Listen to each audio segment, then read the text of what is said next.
आपके चहेते दार्जिलिंग लोकसभा कॉन्स्टिट्यूंसी से member of parliament Raju Bisht जी और पूरा गोरखा समाज, सिर्फ दार्जिलिंग नहीं हिंदुस्तान के अंदर में जितना गोरखा समाज है उसका गौरव, और हमारा पुराना दोस्त विमल गुरुंग जी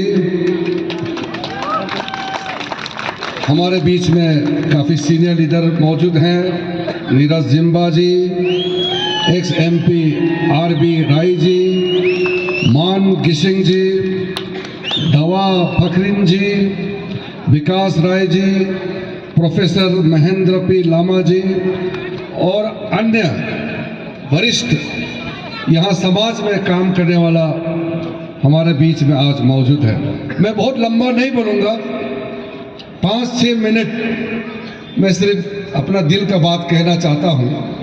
यहाँ मेरे छोटे भाई समान राजू बिष्ट के लिए मोदी जी का गारंटी लेकर के मैं आपके बीच में आया हूँ।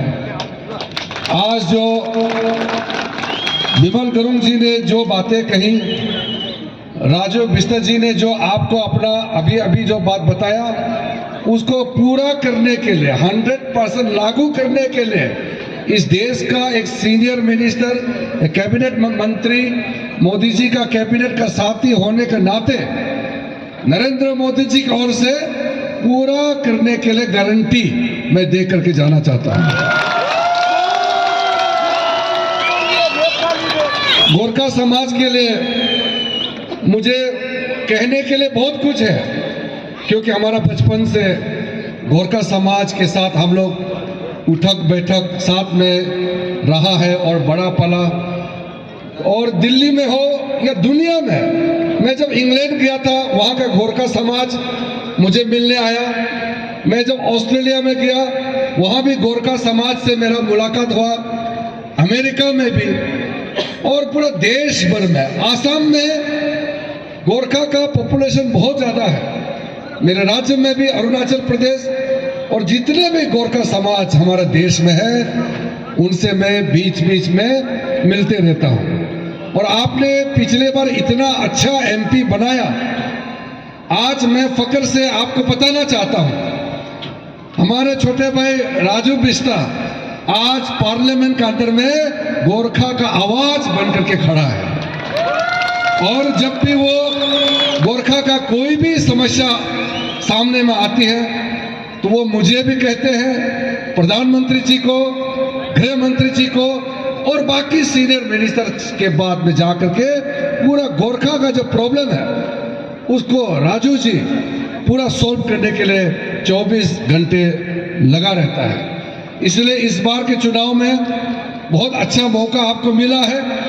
मुझे बताया गया कि गृह मंत्री जी उस दिन आने वाले थे, मौसम के चलते नहीं आ पाया, लेकिन उन्होंने राजू जी से बातचीत करके जो गोरखा का पुराना डिमांड है, मैं समझता हूँ गोरखा का सबसे बड़ा डिमांड तो बहुत है, लेकिन सबसे बड़ा इशू 2 होता है। 2 इशू में कोई भी समाज हो, गोरखा हो या कोई भी हो, अपना इज्जत, अपना पहचान, अपना जो वजूद है, इसके साथ कोई कॉम्प्रोमाइज नहीं करना चाहते हैं। इसलिए गोरखा समाज का वजूद के लिए, गोरखा समाज का पहचान के लिए भारत के संविधान में जो काम करके आपको अपना पहचान दिलाना है उसमें काफी हद तक आगे बढ़ चुके हैं। लेकिन पश्चिम बंगाल का सरकार ममता बनर्जी के चलते काफी रुकावटें आ रहे हैं, फिर भी मोदी जी का जो गारंटी है कि गोरखा समाज का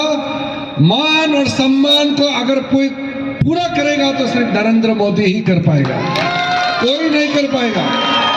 इसलिए आपको मैं फिर से आश्वासन देता हूं कि चुनाव के बाद आपके साथ में तालमेल करके विमल गुरुंग जी का गोरखा जन मुक्ति मोर्चा और अन्य गोरखा का जितना समाज का नेता यहाँ बैठा है, सबसे तालमेल करके मैं भी जिम्मेदारी से कहना चाहता हूँ, कैबिनेट में कोई बात आएगा तो, क्योंकि हमारा यहाँ से कोई कैबिनेट मिनिस्टर नहीं है, तो मैं आपका प्रतिनिधि के हिसाब से मैं हमेशा आवाज बन करके खड़ा रहेंगे। आपके जो अटल बिहारी वाजपेयी के समय में लिंबू राय का जो तवांग का जो हुआ था शेड्यूल ट्राइब का, उसके बाद जो छूट गया है, उसमें मैं जब कानून मंत्री था इस देश का, हम लोगों ने सारा सूची देखा है और गृह मंत्री जी ने आपको सूचना भी दिया है। जो 11 गोरखा जाति जिसको अनुसूचित जनजाति में सम्मिलित करना है, राय, गुरुंग, खास, नेवार, याखा जिसको देवानी कहते हैं, मगर, जोगी, सुनवार, भूजेल, तामी, धीमाल, इन लोगों को अनुसूचित जनजाति में सम्मिलित करने के लिए संविधान में दर्जा देने के लिए प्रतिबद्ध है। और मोदी जी की सरकार आपका पूरा मान सम्मान के साथ पूरा ये काम चुनाव के बाद करेंगे। मैं सिर्फ अपना दिल के बात रखते समय एक बात कहना चाहता हूं, हमारा देश बहुत बड़ा देश है। दुनिया का सबसे बड़ा जनसंख्या वाला देश भारत देश है। इस देश में समाज के हर वर्ग रहता है, हर जाति के लोग, हर धर्म के लोग। लेकिन कांग्रेस पार्टी ने 60 साल इस देश को शासन करने के बाद कई जाति, कई धर्म ऐसा है जो मेन स्ट्रीम मुख्य धारा से छूट गया था। मैं एक उदाहरण हूं, मैं धार्मिक की दृष्टि से देखा जाएगा तो मैं एक बौद्ध हूं, मैं एक बुद्धिस्ट हूं। संविधान में दर्जा देने के लिए प्रतिबद्ध है और मोदी जी की सरकार आपका पूरा मान सम्मान के साथ पूरा ये काम चुनाव के बाद करेंगे। मैं सिर्फ अपना दिल के बात रखते समय एक बात कहना चाहता हूं, हमारा देश बहुत बड़ा देश है।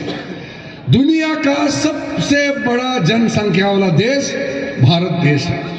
इस देश में समाज के हर वर्ग रहता है, हर जाति के लोग, हर धर्म के लोग। लेकिन कांग्रेस पार्टी ने 60 साल इस देश को शासन करने के बाद कई जाति, कई धर्म ऐसा है जो मेन स्ट्रीम मुख्य धारा से छूट गया था।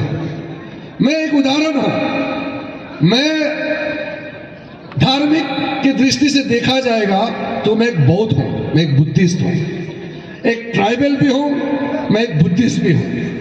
अब सोचिए, बुद्ध भगवान ने 2500 साल पहले हिंदुस्तान में जन्म लेकर के बुद्ध धर्म को फैलाया था। और इतना साल बाद, अशोक सम्राट के बाद, हमारा कोई राजा के हिसाब से, राजा कनिष्क के बाद लगभग मिट गया था। और कांग्रेस का 60 साल के शासन में कोई हमारा नाम, कोई हमारा पहचान नहीं रखा। नरेंद्र मोदी जी प्रधानमंत्री बनने के साथ साथ एक बौद्ध आदमी, एक ट्राइबल आदमी को इस देश का कैबिनेट मिनिस्टर बनाया है। ये सिर्फ मेरे लिए नहीं है, ये सिर्फ किरण रिजिजू को इस देश का कैबिनेट मिनिस्टर बनाया, ये सम्मान मेरे लिए नहीं है। ये हमारे पूरे पहाड़ों में रहने वाले, पूरा ट्राइबल, हमारा गोरखा, हमारा आदिवासी, सबके लिए ये एक सम्मान है। और जब आजादी हुआ, हमारा देश का कानून मंत्री कौन था? बाबा साहेब भीमराव अंबेडकर। अंबेडकर एक शेड्यूल कास्ट था। पहला कानून मंत्री अंबेडकर जाने के बाद 7 साल तक कोई जनजाति, कोई हमारा अनुसूचित जनजाति, शेड्यूल कास्ट, शेड्यूल ट्राइब से कानून मंत्री नहीं बन पाया। फिर मोदी जी ने इतने साल बाद में एक रिजर्व कैटेगरी से मुझे इस देश का कानून मंत्री बनाया है। उसी प्रकार से आपने देखा होगा, सुप्रीम कोर्ट में एक बड़ा जजमेंट आया, एक बहुत टिप्पणी जो हम लोग ने आपत्ति किया, सिक्किम में जो हमारे इंडियन नेपाली को लेकर के, भारत में रहने वाला गोरखा को लेकर के सुप्रीम कोर्ट में फाइनेंस मैटर में टैक्सेशन को लेकर के एक केस चला। सुप्रीम कोर्ट के 2 जजों का टिप्पणी आया और हमारे भारत में जितना गोरखा है उनको बड़ा दिल में चोट लगा। ये हमारा देश का सर्वोच्च, ये हमारा न्यायालय है, सुप्रीम कोर्ट। जैसे ही सुप्रीम कोर्ट का न्यायालय का टिप्पणी आया, मैं कानून मंत्री होने के नाते तुरंत चीफ जस्टिस ऑफ इंडिया, प्रधानमंत्री जी, गृह मंत्री जी को संपर्क करके हमने अपना अटॉर्नी जनरल, सॉलिसिटर जनरल को बोला कि सुप्रीम कोर्ट का जज का जो टिप्पणी आया है वो हमारे देश के लिए ठीक नहीं है और ये गोरखा समाज के लिए ठीक नहीं है। हमने उसको तुरंत एफिडेविट बना करके सुप्रीम कोर्ट में फिर से केस दायर करके सारा जजमेंट को फिर हमने चेंज करवाया और गोरखा नेपाली जाति को हमने पूरा फिर से सम्मान देने का काम किया है। क्योंकि इस देश में गोरखा जो नेपाली, इंडियन नेपाली बोलता है, जो हम लोग गोरखा बोलते हैं, इसको किसी से भी कम हम लोग नहीं आंक सकते हैं। गोरखा समाज ने हमारा देश के लिए जो निछावर किया है, जो सेक्रीफाइस किया है, जो कुर्बानी दी है, उसको बराबर करना बड़ा मुश्किल है। नेपाली समाज का, गोरखा समाज का, ये हमारा दिल में रहना चाहिए। कोई भी गोरखा समाज का खिलाफ एक भी शब्द बोलेगा तो हम उसको कभी भी बर्दाश्त नहीं करेगा। इसलिए मैं गारंटी देता हूं, हमारे सांसद राजू बिष्ट जी के साथ मिलकर के इस पूरा पहाड़ी इलाका और नीचे जो फुट हिल्स में है, डुअर्स में है, सिलीगुड़ी से लेकर के सारा इलाका आप समझ लीजिए। मैं भी आपका साथ देने के लिए राजू बिष्ट भाई के साथ में उनके साथी बनकर के, उसका बड़ा भाई बनकर के आपका साथ खड़ा रहूंगा।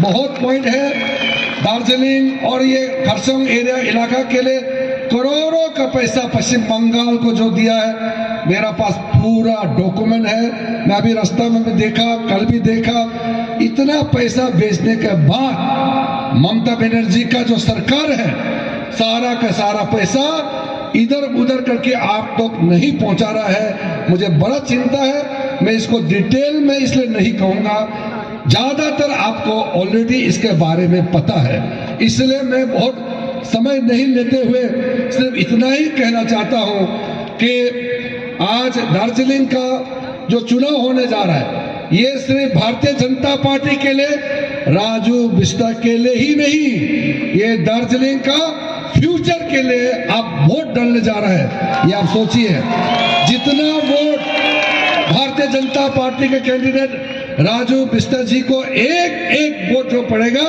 वो एक एक वोट आपका भविष्य बनाने के लिए, एक एक ईंट का पत्थर समझ करके आप चलिए, अपना घर बसाने के लिए, अपना फ्यूचर ठीक करने के लिए।